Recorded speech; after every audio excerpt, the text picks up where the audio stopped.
Arizona legislative session is winding down at the state capitol in Phoenix. The last week of March is usually the last time for bills to be heard. And there's one topic that lobbyists have tried unsuccessfully to get before lawmakers.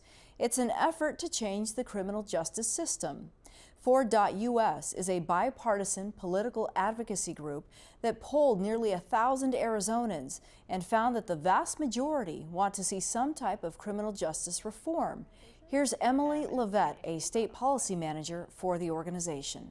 Our goal in terms of the ideal criminal justice system is one that shrinks the size and scope of the prison system here in the United States and sort of reunites more families.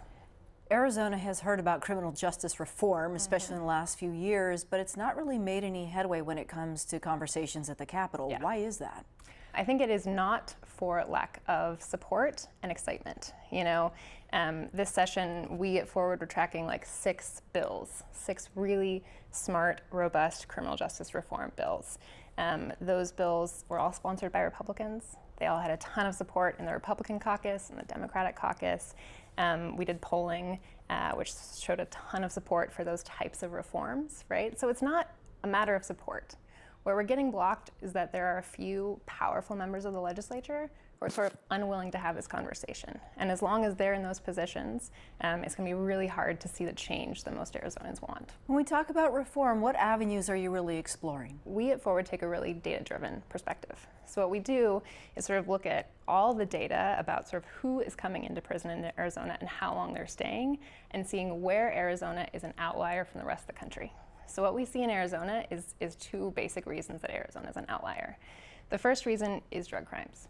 A ton of people go to prison for nonviolent drug and property crimes in Arizona. And since 2000, the number of people who have entered prison, so been admitted to prison for nonviolent drug and property crimes, has grown by 80%. So that's sort of number one. We really want to have a conversation about how do we best address people with drug addiction in Arizona. The second sort of big reason that Arizona is an outlier is how long people spend in prison.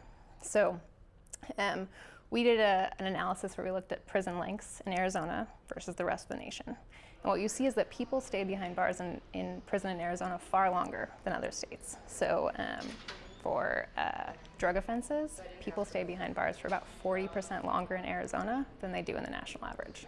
For property, it's about twice as long. These are perhaps nonviolent crimes, but there are victims associated with, of course, yeah, some of these drug crimes. Is that perhaps one of the hang-ups?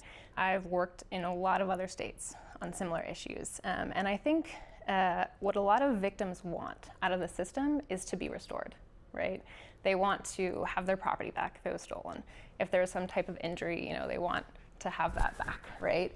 And what we see is that sending a person away to prison for a long period of time does actually very little to restore that victim and to make sure that they get their money back or whatever they need to sort of get back on their feet again. Arizona has long had a reputation for being a very conservative state, but there are other conservative states that you've worked with, you've explored, and they've come around to this idea. Arizona is the 4th highest in prisoner in the nation. The top 3, the 3 before Arizona, are Oklahoma, Louisiana, Mississippi. I've had the opportunity to work in all of those states. And what sort of began a conversation about reform in all of those states, and they all have passed pretty comprehensive criminal justice reform packages in the last 5 years, is a look at the data and a look at the research. And what the data shows is that putting more and more people in prison, especially for nonviolent crimes, does not make our communities safer. What they did is they sort of started with that evidence and started with that data and built a really robust, smart package from there. And that's what I'm hoping we can do next session in Arizona. What's the cost of all this? Yeah, there's the cost to the state. So Arizona taxpayers pay $1.1 billion on prisons each year. But I think in some ways that's an underestimation, because that doesn't account for the cost to a family if a parent is incarcerated, or the cost to a parent if a child is incarcerated. Those are much, much harder to calculate. What's the ultimate goal here? It's not just to get people out of prison, get them back started, but there's got to be some societal impact that you foresee. Right now, Arizona is spending more than $1 billion on prisons, right? If you had fewer nonviolent drug and property offenders in prison, what would you do with that money?